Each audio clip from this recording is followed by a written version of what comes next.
Mas os ímpios, eles têm o selo de um sistema diabólico, de um sistema que veio do inferno, de um sistema a qual não agrada a Deus, pelo contrário, se opõe a Deus e a sua obra. É uma diferença incrível, irmãos. Aqueles que são redimidos e aqueles que são ímpios.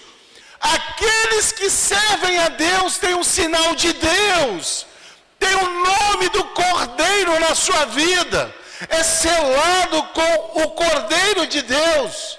Mas aqueles que não servem a Deus, eles estão propícios.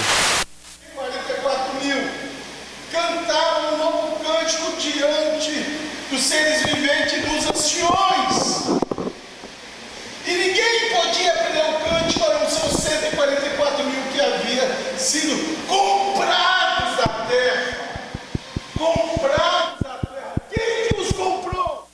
O próprio Deus. O próprio Deus comprou esses 144. Irmãos, esse número, 144.000. Nossa. Esses 144.000, eu quero que você entenda que não é um número exato. Não é um número exato. É um número simbólico. É óbvio que pode haver muito mais judeus salvos na grande tribulação, ou menos. Mas não é um número exato. E eles são adoradores de Deus. Eles cantam um novo cântico a Deus. Por quê? Porque eles foram redimidos por Deus, eles foram comprados por Deus, por isso eles cantavam, eles adoravam a Deus, e diz o texto que eles cantavam um novo cântico a Deus. Agora, só que eles tinham mais uma diferença, além de cantar, além de adorar a Deus com as suas vozes diante do trono de Deus, eles faziam uma outra coisa. Eles glorificavam a Deus não só com cânticos. Eles glorificavam a Deus de outra forma. Quer ver como? Olhe, por favor. Versículo 1, 3 e o 9. Desculpa, 4 a 5 e o 8. Versículo 4 a 5 e o 8. O que é que diz aí? Versículo 4 e o 5. Vamos ler? Diz assim: e estes são os que não estão contaminados porque são virgem. Estes são os que seguem o Cordeiro para onde quer que vai. Estes são os que dentre os homens foram comprados como primícias de Deus e para o Cordeiro, e na sua boca não se achou engano, porque são irrepreensíveis e diante do trono de Deus. Olha só, eles além de cantarem a Deus com as suas vozes, adorarem a Deus com as suas vozes, eles glorificavam a Deus com as suas vidas.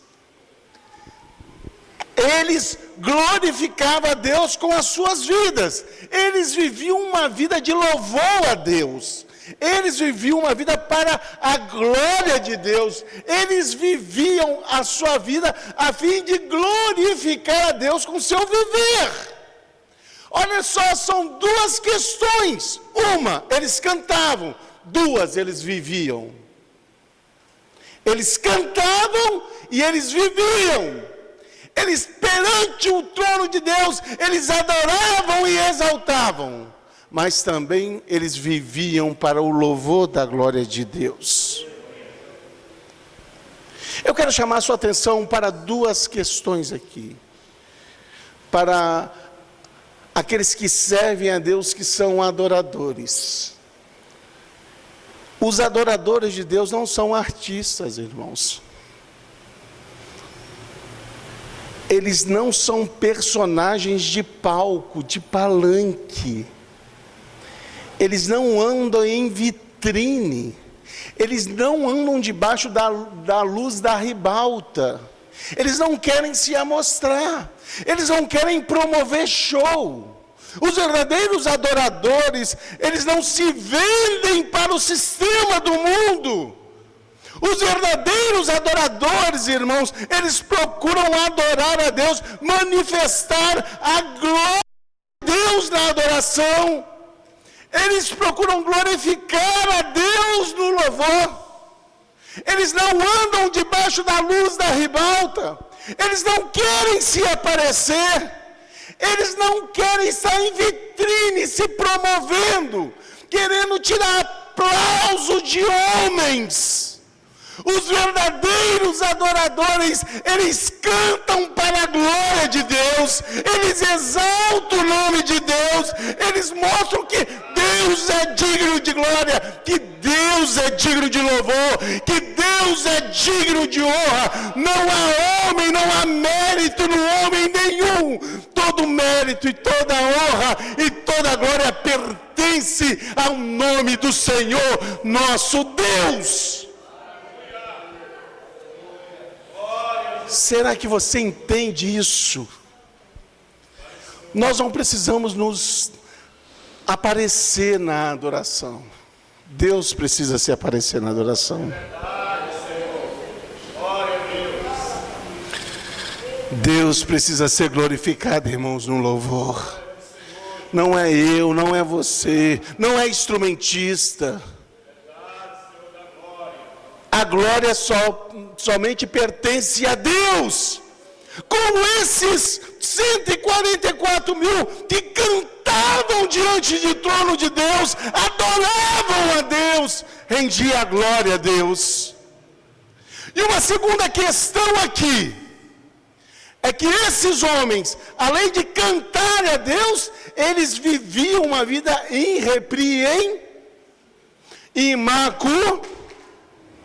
imaculada, uma vida imaculada, vivia uma vida para a glória de... Será que nós precisamos aprender isso? Será que nós precisamos aprender que cantar dentro da igreja é muito fácil, pregar é muito fácil, mas viver lá fora o louvor a Deus, viver lá fora aquilo que está escrito nas Escrituras, viver lá fora para a glória de Deus, irmãos, é uma outra coisa. Aleluia. O que adianta você aqui estar cantando a Deus e lá fora estar blasfemando a Deus com seu mau testemunho? Você pensa que isso está agradando a Deus?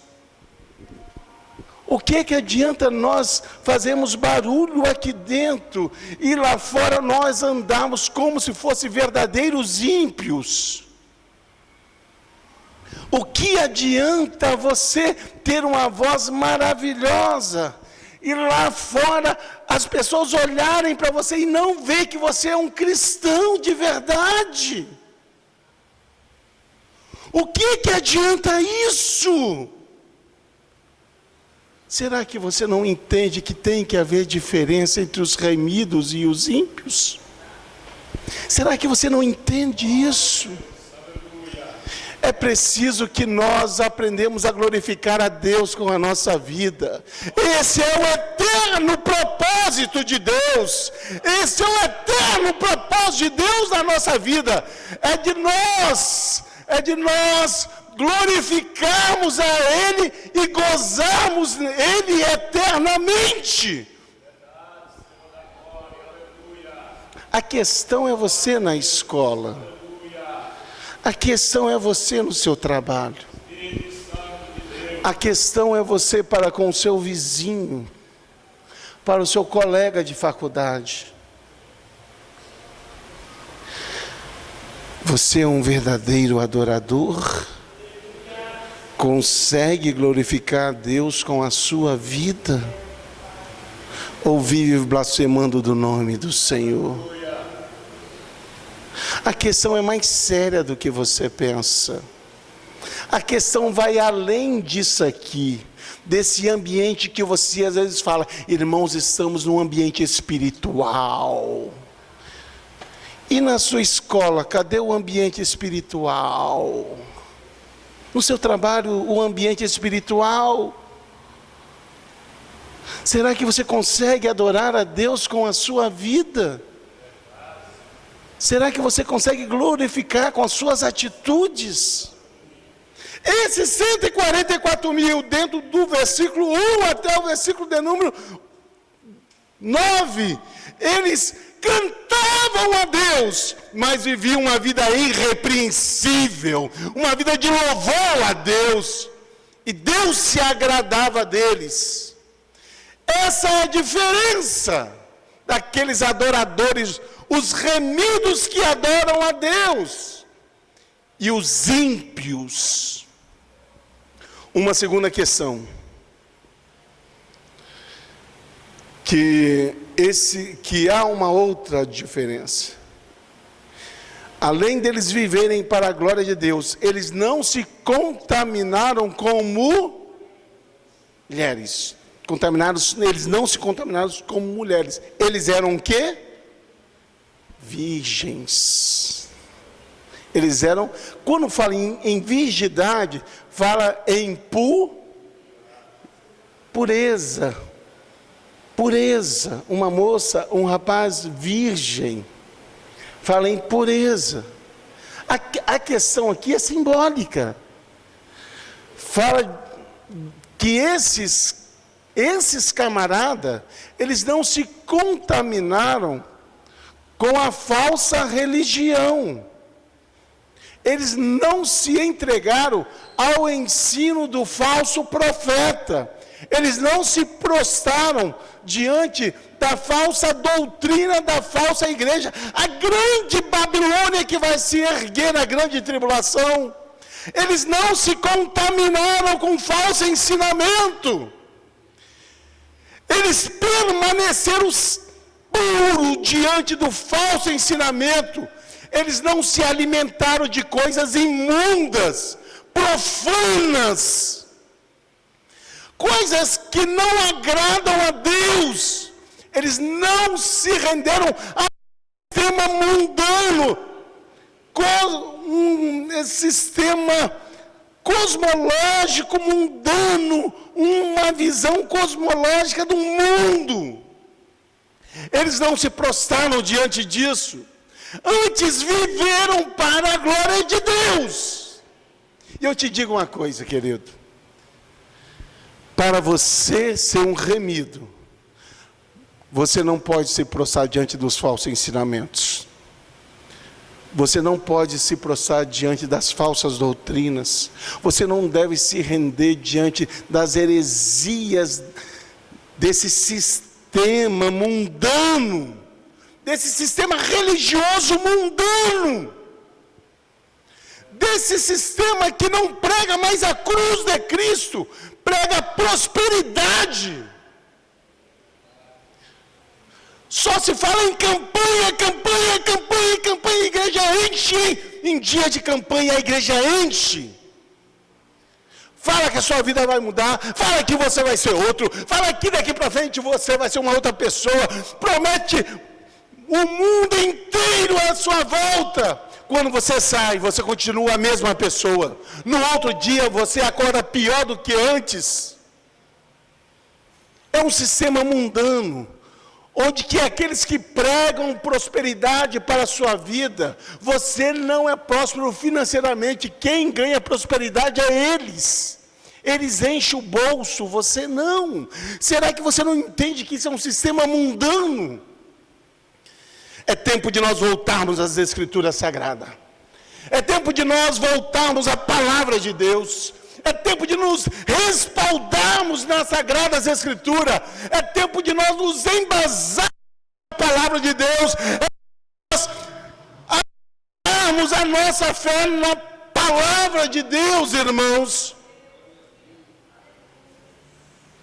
E olharmos para a cruz de Cristo. Olharmos para o Santo Evangelho. Olharmos para aquilo que Deus tem para nós na Palavra dEle. Não esse sistema religioso mundano, que promete tanta coisa para você. Chave de apartamento, carro, promete tanta coisa. E até hoje o que você ganhou? Nada. Nada. Será que a sua fé é pouca? É isso que eles dizem? Tome cuidado com esse sistema religioso mundano.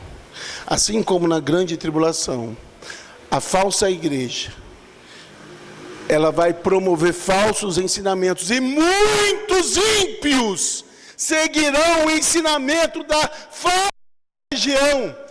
Mas aqueles 144.000 permaneceram virgens, puros, para a glória de Deus. É tempo de nós nos despertarmos e voltarmos para a palavra de Deus. Foi assim que foi a grande reforma do século XVI, um alvorecer da palavra de Deus, um novo horizonte. Quando Martinho Lutero, ele pode entender que o justo, ele vive, ele é salvo mediante a fé e não as obras. Ele se voltou para as Escrituras. É o que nós precisamos fazer, voltar para as Escrituras. Leia a palavra de Deus, entenda a palavra de Deus. Chegue para o seu líder, chegue para o seu pastor e fala: pastor, eu não estou entendendo o que você está falando.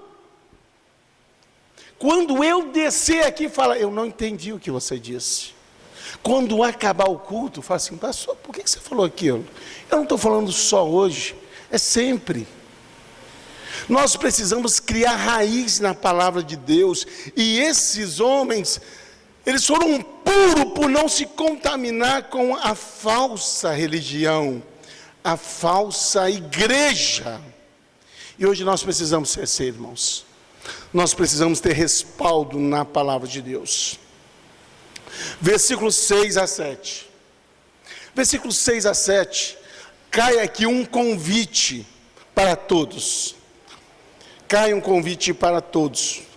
Então vi um outro anjo que voava pelo céu e tinha na mão o evangelho eterno para proclamar aos que habitam na terra, a toda nação, tribo, línguas e ele dizia em alta voz: temam a Deus e glorifiquem-no, pois chegou a hora do seu juízo.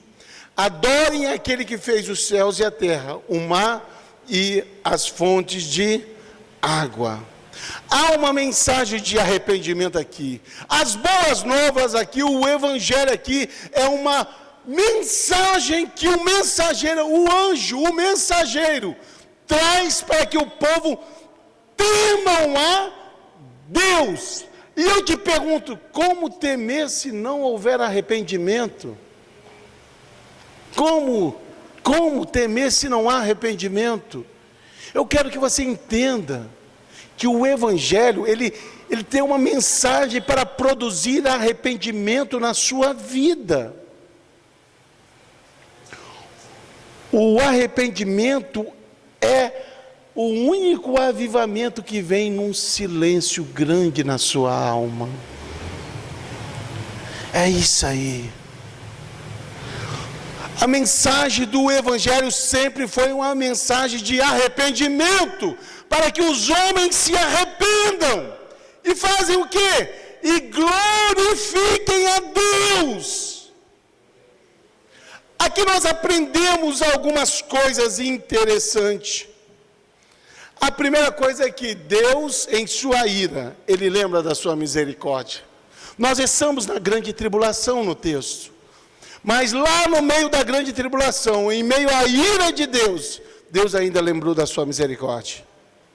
E o evangelho foi manifesto.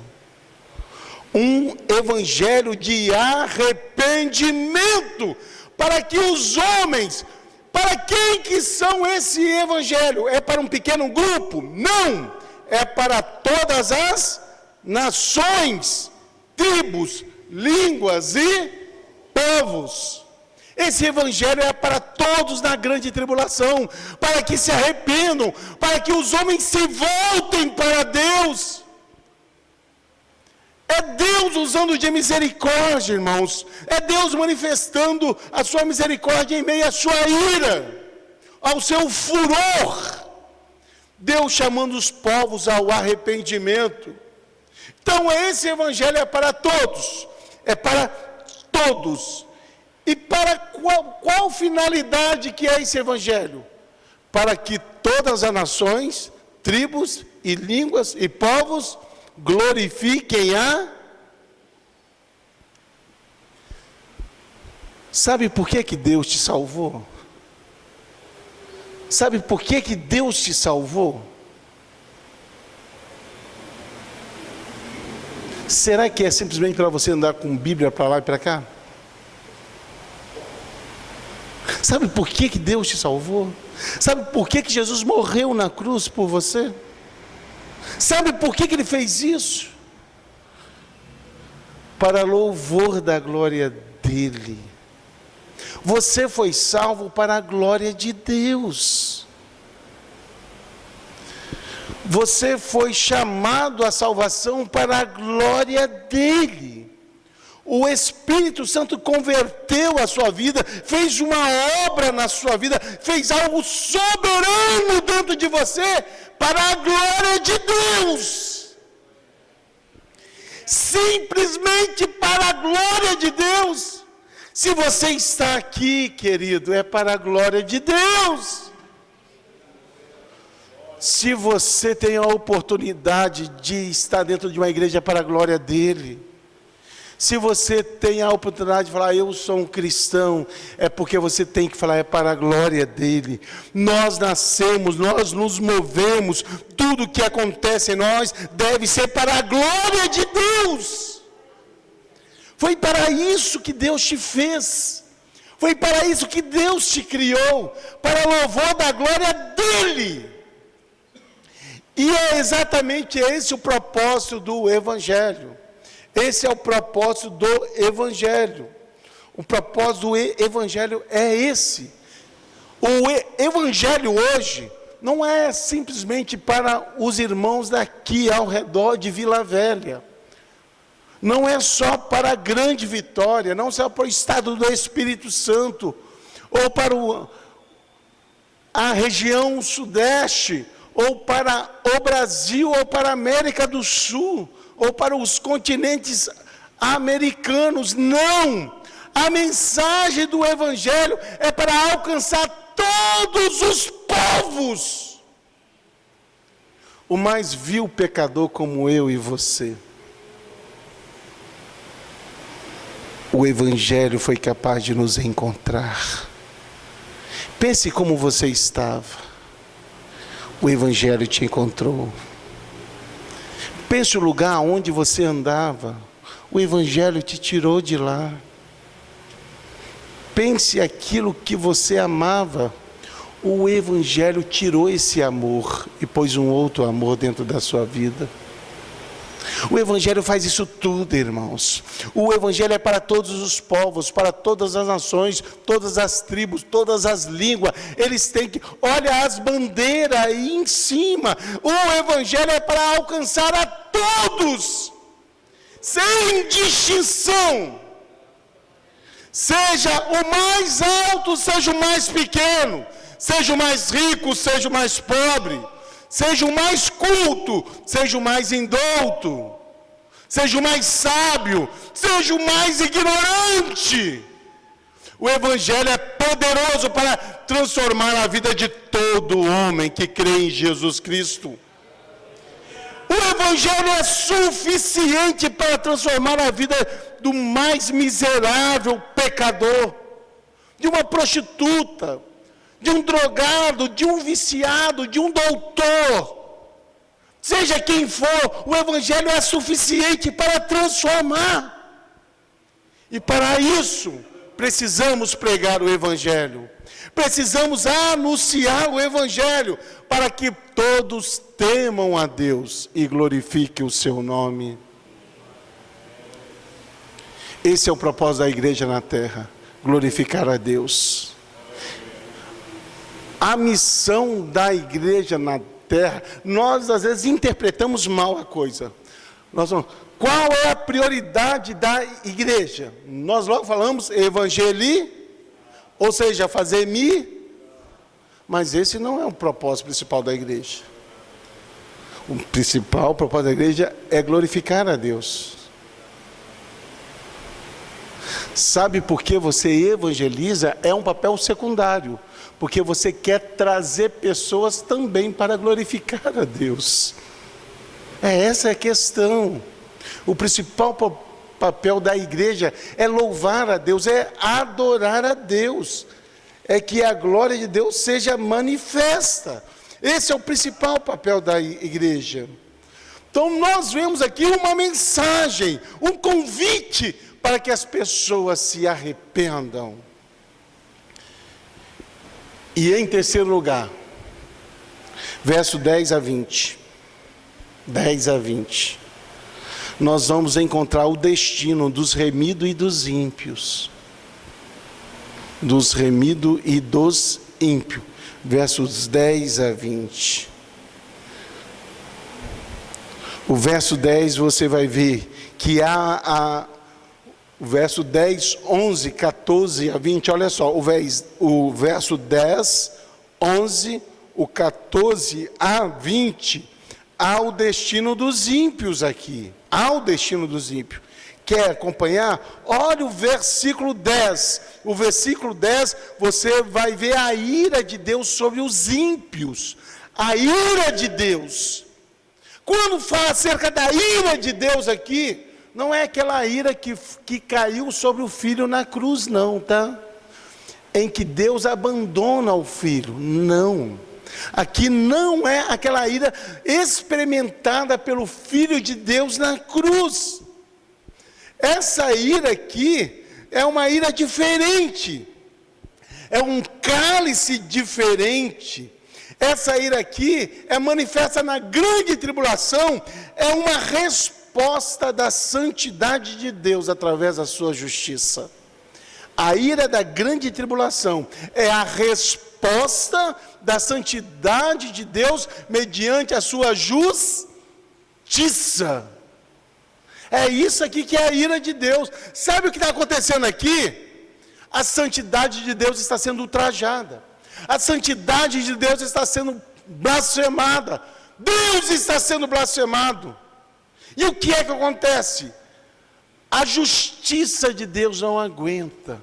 E a cólera, o ódio santo de Deus é manifesto a homens miseráveis, depravados, pecadores.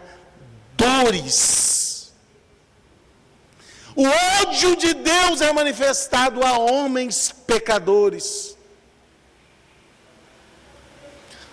A pessoas que blasfemam do seu nome. É Deus manifestando a sua cólera, o seu ódio, a ira. O verso 10 e 11, você vai perceber que só vai existir coisas assim para esses ímpios. Vai haver dor, vai haver sofrimento, vai haver desespero, vai haver aflição. O homem vai estar desesperado, porque Deus está irado do seu trono.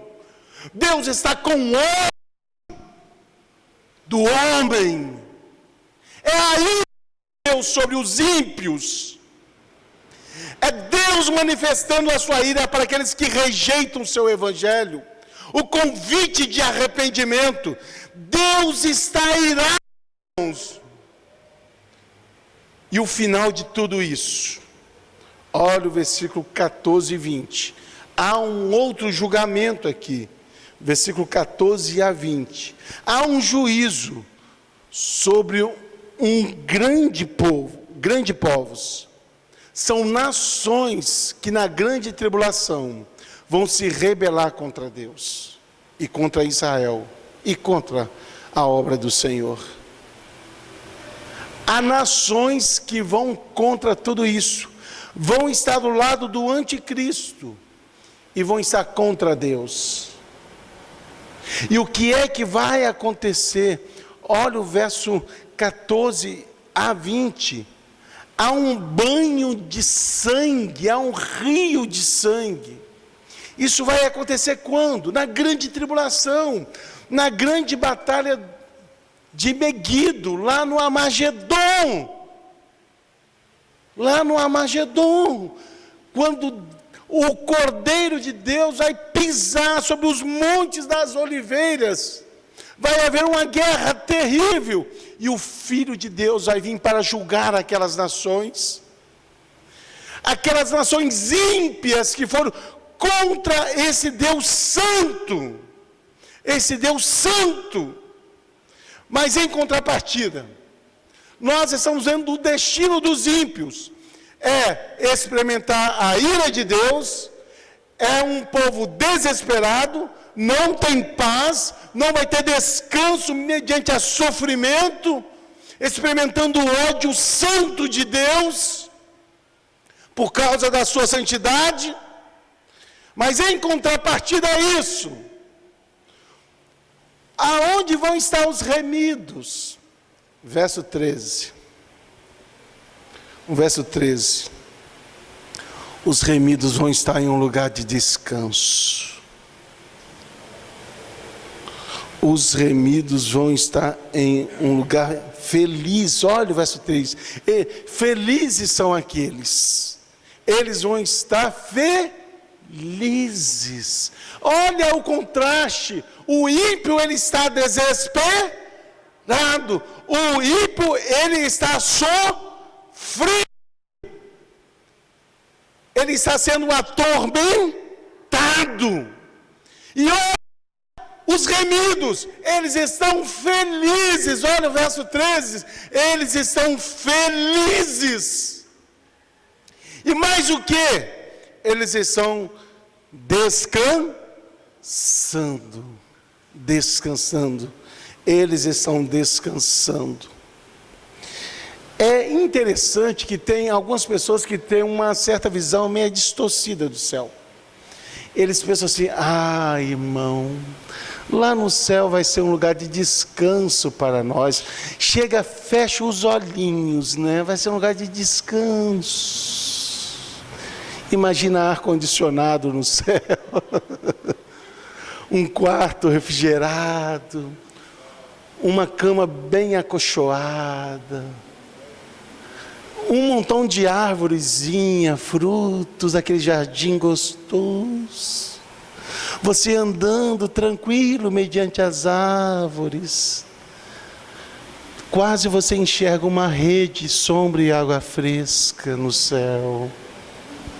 Não é assim às vezes? Sim, é mais ou menos isso. É mais ou menos isso às vezes. Chega, fala assim: irmão, eu vou descansar. Chega, fecha os olhos, né? Eu vou descansar no céu. Só que o céu, nós vamos descansar do nosso sofrimento, das nossas dores, das nossas tristezas. Iremos descansar, mas iremos viver eternamente louvando a Deus. Não vai haver descanso para adoradores no céu. Para os remidos no céu não vai haver descanso para isso. Vão estar continuamente, dia após dia, adorando a Deus. E você sabe qual é o gozo nisso? É que eles vão estar diante de um Deus que é digno de louvor. Esse é o maior gozo dos remidos, que vão estar diante daquele que é digno de louvor. Eles vão se prostrar diante de Deus, dia e noite, adorando aquele que é digno para todo sempre. Será que isso traz gozo para a sua alma? Será que essa verdade traz gozo para você? O que isso promove na sua vida? Agora, só que há um risco grande. Em contrapartida, há um risco daqueles que vão se perder eternamente. E não vão estar no céu. Se eles não forem estar no céu, aonde que eles vão estar? Aonde? Você está com medo de falar essa palavra? Será que isso te assusta? Aqueles que não serão redimidos. Eles vão estar num lugar de tormento, no inferno. E vocês sabem quem que você vai ver no inferno?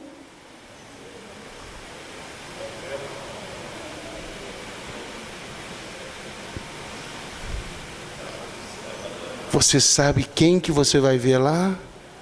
Você sabe quem vai estar olhando para você no inferno? Não é o diabo, como você está pensando. No inferno, Deus vai estar olhando para você. E a sua maior dor é que você não vai poder ter mais comunhão com Ele. Você está perdido para sempre. Deus estará no inferno olhando para você. E eu te pergunto, será que você consegue criar temor diante dessa verdade? Será que há temor na sua alma diante disso? Você não acha melhor andarmos hoje nos caminhos do Senhor e sermos felizes para sempre no céu? Nós aqui estamos de passagem, a sua vida é uma passagem. Daqui a alguns anos você está morto. Nós estamos de passagem aqui, irmãos. Nós devemos almejar o céu e para isso nós devemos sermos encontrados como remidos do Senhor, salvos pelo Senhor, comprados pelo seu sangue, redimidos por Ele. Redimidos por Ele, comprado por Ele, redimidos por Ele. Nós devemos ter cuidado, não temos como nós fugirmos dessa verdade. Não vai ter como você fugir de lá. Lá vai ser um lugar de tormento. E Deus vai estar olhando para você.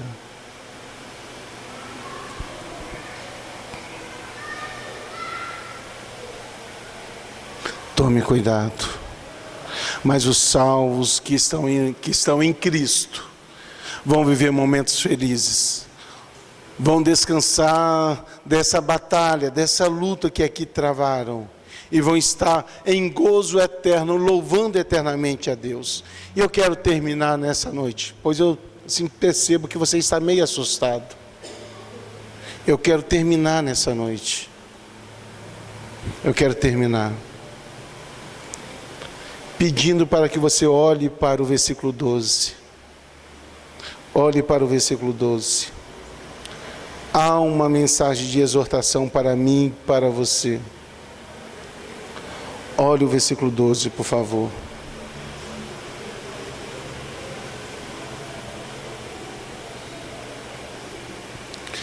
Aqui está a paciência dos aqueles que guardam os mandamentos e a fé.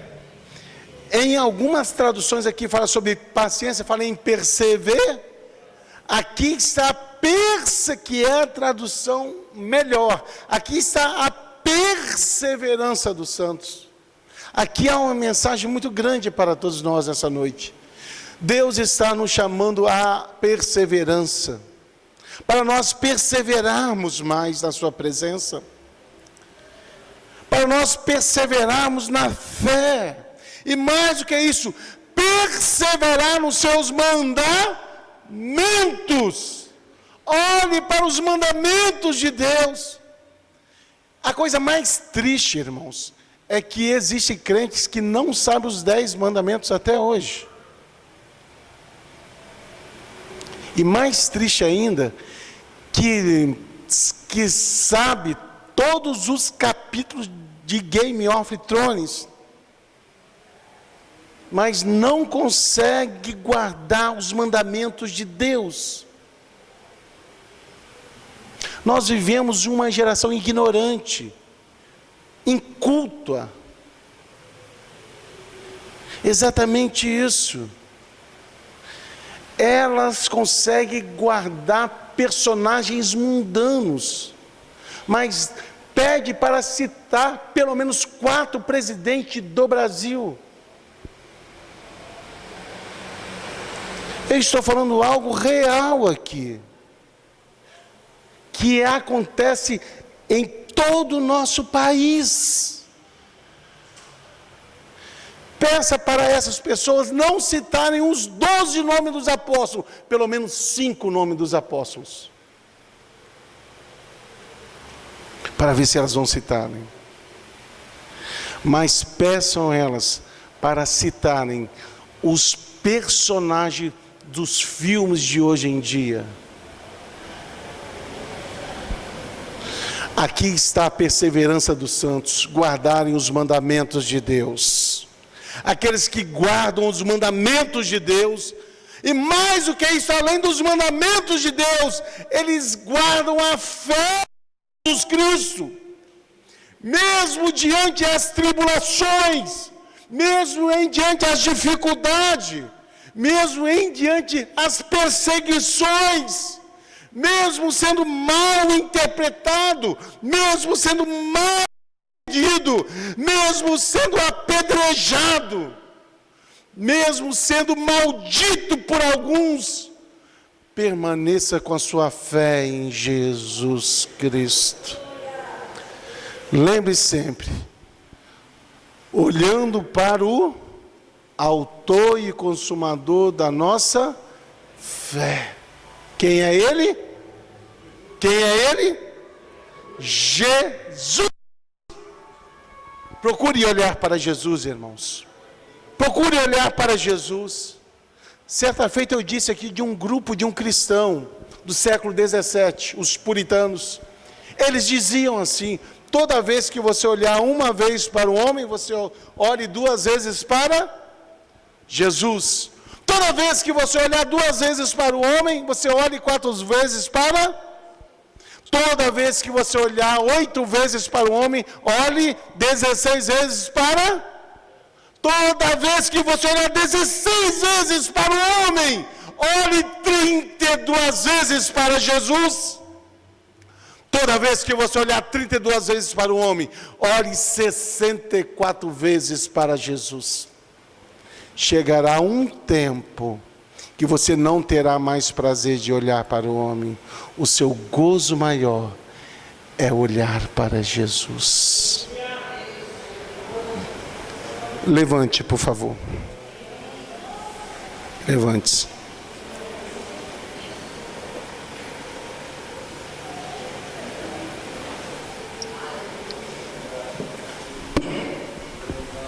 Há uma diferença muito grande entre os remidos e os ímpios. Deixa eu te fazer uma pergunta, não me responda, por favor. Você está no grupo dos remidos ou dos ímpios? Não me responda. Olhe para dentro de si mesmo. Lembra que há uma mensagem do Evangelho que nos chama ao arrependimento. E eu quero, neste momento, pedir para você olhar para dentro de você. O que é o arrependimento?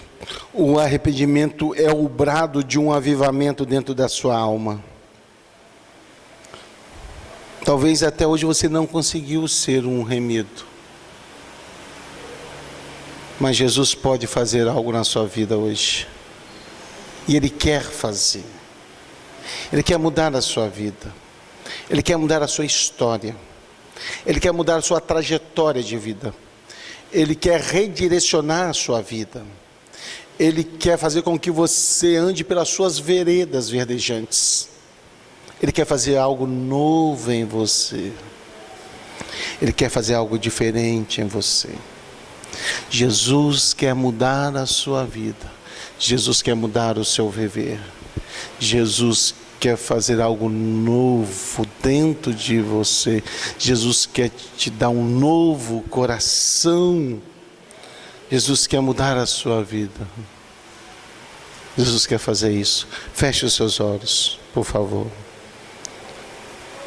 Pense um pouco como está a sua vida.